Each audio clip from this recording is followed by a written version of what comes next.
What's up, y'all? This your boy Brian J, aka New Creation, aka 2 Corinthians 5:17. It's Operation Thugs. We're at this is the after party, if that's what you want to call it. The event's winding down. It was a smash, and I just got a second to catch up with my new favorite gospel hip hop artist, Qheem. And I'm not lying, I got his CD on repeat in my car, and I'm just in love with his music. So I had buy it. back. Yeah, the buyback. I had to take a second out to holler at him because I'm really just intrigued at his whole story, man. If you guys don't know, this man right here used to run with the notorious Romper Room gang, straight up out the Crest Side, straight out Vallejo. Used to run with Mac Dre, and I mean, Q, man, I'm just curious, man, if you could just tell the viewers out there, man, just what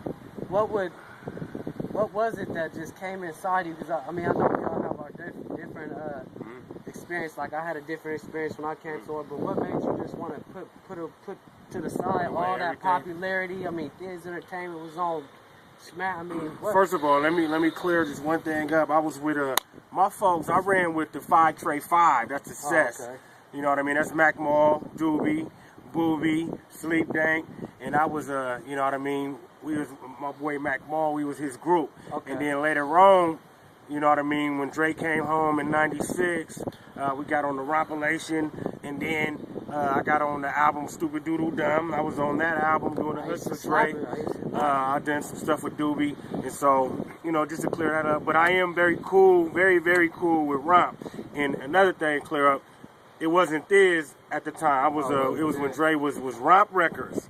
You know what I mean? It was Romp Records, and so Sacramento, Howard Hurley.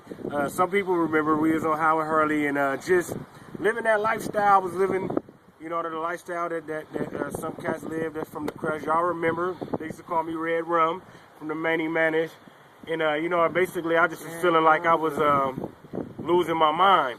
And so I called on Jesus, man, one morning about 4 o'clock in the morning in my car, brother. I was in Sacramento, California, and I was like, Jesus, if you real, show me that you real. I like fleece God and put God to a test. And I said, Jesus, if you real, show me that you're real. And a dude opened up I was driving down the street, and God was like, he said in my spirit, look right there. There's a dude opening up a church, and they were getting ready to have prayer at about 6 o'clock in the morning. But he was there at 5 o'clock in the morning, so he was just opening up for the 6 o'clock in the morning prayer. And so long story short, man, I went in there, man, I lay at the altar, and I said, Lord, I'm addicted to all these drugs. I'm addicted to this lifestyle that I'm living. Could you please help me? And I just cried out to God, and he filled me, man, and he changed me. And that's how I went from Red Rum to Redeem. And you know what I mean? The Bible says in Philippians 1:6 that he who began a good work in your life shall bring it to completion until the day of Christ Jesus. So I got saved then, but then here it has been like 10 years later. God is still taking me through the stages of bringing me to completion. You know what I mean? I ain't always been perfect. I ain't always done things right, but God has been perfect, and he's been right in my life, and here I am. I still, man, much respect to Mac Dre, rest in peace. You know what I mean?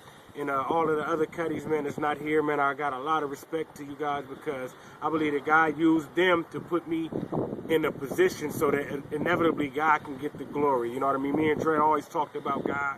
I had a conversation with God, with Dre one time. It was like, Cuddy, I'm going to get saved one day. Matter of fact, when I got saved, Dre encouraged me. He was like, Cuddy, if you doing gospel rap, man, do that for me. Dre was like, I wish I could be doing what you doing. If you, Dre told me, Cuddy, man, do gospel rap, man, I wish I could be doing what you. And so, man, I got a lot of respect for Dre. A lot of people didn't know that side of Dre, you know what I mean? But he always encouraged us to be an innovator and not a follower, but a leader. And so he had my back, man. And any cutties that's still out there, man, God can touch your heart too. Jesus is the only answer to your problems, man. And so I ain't gonna take up all the time, but Jesus is the way, the truth, and the life, man. He can't set you free. Hey, man, I appreciate it. Q, man, there you have it, man. You see what this has says, Matthew 9:37. The harvest is plenty, the laborers are few. We are them few. You know what I'm saying? Shout out to Qheem for coming out and supporting Operation Thugs. We love you guys. Me and Qheem, we are not ashamed of the gospel. And anybody out there thinking about, you know, you might look square, you might might look weird because you want to serve God. We're here to tell you, man, we still the coolest thing out, man. We just if you're not serving God, you a square. Yeah, you a square. If you don't know about God, man, you was an L7 square, man. So Yes, get sir. Jesus in your life one time. And I sir. mean it. I mean it. Yep. God bless. Go, man. That's Qheem, aka the old creation Red Rum, the new creation Qheem, the Redeemed, the Prince. Go check him out on YouTube. We love y'all.